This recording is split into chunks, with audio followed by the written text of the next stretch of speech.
Salut tout le monde. Vous avez vu? Je suis comme David Dunn.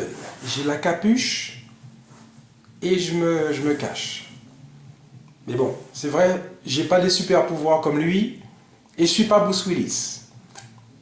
En tout cas, lui, il est dans Glass de M. Night Shyamalan. Troisième participation de Bruce Willis dans un film de M. Night Shyamalan. Après, bien sûr, l'extraordinaire Sixième Sens et le chef-d'œuvre également Incassable. Et justement, Glass, c'est la suite à la fois d'Incassable, mais également de Split, rappelez-vous, avec James McAvoy dans le rôle d'un personnage qui a 23 personnalités différentes, dont la bête, l'ultime personnalité. Et puis on retrouve également Samuel L. Jackson. Donc, tout ce petit monde se retrouve dans Glass avec le crossover le plus improbable que l'histoire du cinéma ait fait. M. Night Shyamalan a réussi à la fin de Split, à nous faire comprendre qu'il y aurait une suite à Incassable. C'est extraordinaire. Je vous le dis tout de suite, Glass, vous allez adorer, mais vous allez détester également. Il va vous laisser sans voix, mais il va vous laisser également dubitatif, avec plein de questions.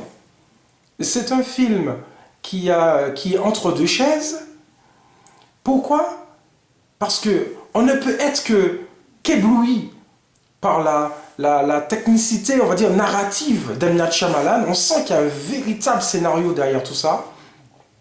On ne peut être qu'ébloui par sa mise en scène, car Glass, avec la position des personnages dans le cadre, avec les objets soigneusement choisis, avec la photographie extraordinaire dont le film fait preuve, M. Night Shyamalan, encore une fois, avec sa mise en scène très lente, mais riche en informations, prouve encore une fois que c'est un extraordinaire metteur en scène. Mais le film risque aussi de poser d'énormes questions, parce qu'il ouvre beaucoup de portes. En fait, de quoi parle Glass? Glass nous parle de trois personnages, effectivement, qui vont au destin assez particulier, qui vont se rejoindre, mais vers une question ultime. Est-ce que les super-héros existent vraiment dans notre monde?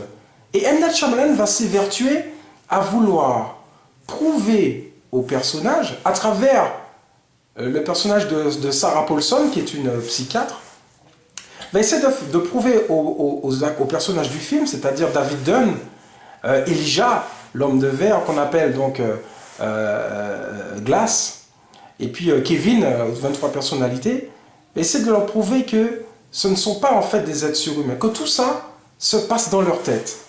C'est très intéressant. Quand si on se rappelle par exemple des X-Men, qui avaient un propos à peu près similaire, c'était plutôt qu'on a acquis qu'ils ont des super pouvoirs, mais quelle était leur place véritablement dans la société? Alors que là, dans Glass, la question c'est de savoir si vraiment ils ont des super pouvoirs. Et est-ce que, en tant que super-héros, est-ce qu'ils peuvent se faire justice eux-mêmes? D'ailleurs, petit clin d'œil, Bruce Willis se faisait justice lui-même dans Death Wish, le remake du Justicier dans la ville, avec Charles Bronson. Le petit clin d'œil. Donc, M. Night Shyamalan pose ces questions, et du coup, il propose, on va dire, une mise en situation en 3 actes. Le premier acte est consacré à David Dunn, Bruce Willis, avec sa rencontre avec la bête, et puis son incarcération dans un hôpital psychiatrique. La deuxième partie est consacrée donc à Kevin, avec ses 23 personnalités, et le troisième acte donc, est consacré à Elijah, qui finalement ressemble un petit peu à Lex Luthor dans Superman, si on peut faire cette petite comparaison, car en tant que grand manipulateur, si effectivement c'est brillant dans la narration, ça peut paraître également un petit peu longuet ou rébarbatif, parce que M. Night Shyamalan fait preuve à un moment donné de beaucoup un côté professoral, un côté didactique, qui effectivement fait que Glass semble un peu se reposer sur de longs dialogues, de longs tunnels dialogués, et qui peut à la longue agacer ou faire sortir du film. Mais comme il est malin, il ponctue ces longs dialogues par on va dire, par ce qui se passe à l'extérieur de l'hôpital psychiatrique, à travers des seconds rôles, et deux personnages que l'on retrouve également dans Incassable, enfin dans Incassable, un des deux personnages était dans Incassable, c'est-à-dire le fils de David Dunn, toujours joué par le même acteur qui a grandi depuis, hein, et puis la fille qui avait été sauvée, qui avait été libérée par la bête dans Split, qui effectivement, chacun a son propre parcours, et M. Night Shyamalan en fait essaye de créer un suspense, mais qui malheureusement dessert le scénario car finalement n'aboutissent pas à grand chose.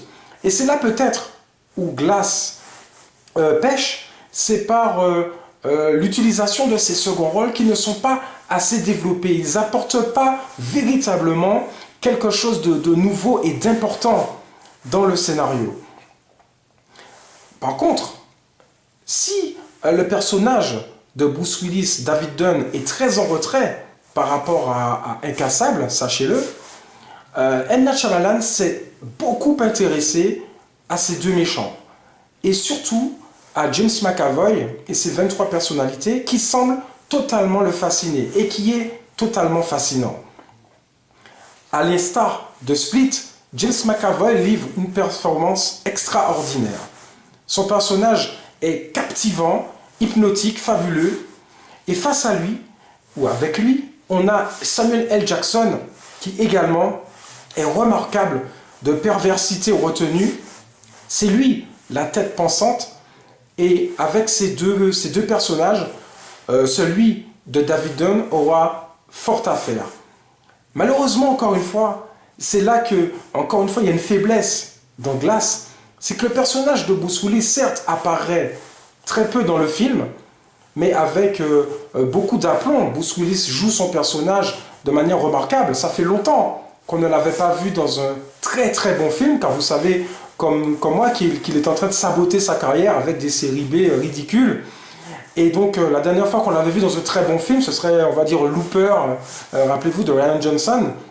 Donc, comme je disais, si David Dunn n'apparaît pas beaucoup à l'écran, mais son personnage est quand même, on a l'impression qu'il est sous-exploité par rapport à Incassable pour laisser beaucoup de place à ces deux méchants qui sont tout simplement fascinants. Et c'est pour ça que Glass va également vous énerver, j'imagine, parce que M. Night Shyamalan va diriger son propos vers, on va dire, autre chose qui arrive comme ça, c'est vrai, comme un cheveu sur la soupe, avec des facilités narratives, notamment voir comment ils arrivent à sortir de l'hôpital psychiatrique, mais surtout un final, je vais vous laisser découvrir, assez déroutant, qui laisse la porte ouverte à beaucoup d'autres questions. Mais il semble que M. Night Shyamalan, on va dire, veut en finir là, et pourquoi pas. Glass est un film qui pose beaucoup de questions, qui est fascinant, mais également déroutant et un peu décevant. En dessous d'Incassable et de Split, il reste néanmoins remarquable dans sa mise en scène, dans sa construction narrative, dans le jeu des comédiens, et surtout, c'est un film qui change totalement de ce qu'on a l'habitude de voir au cinéma, à la différence de tous ces blockbusters pré-mâchés qu'on a déjà vu 1000 fois, style Bumblebee, qui est sorti il n'y a pas si longtemps. Certes, ça ressemble à un film des années 80, c'est sympa, mais bon, ça reste un sous Transformers. Bref, ou encore Mortal Engine, rappelez-vous. Avec Glass, M. Night Shyamalan prouve que le cinéma peut encore avoir un bel avenir si on prend le soin de s'arrêter sur des personnages fascinants, sur une mise en scène appliquée et un propos qui peut laisser à réflexion. Glass, eh ben c'est au cinéma. À bientôt.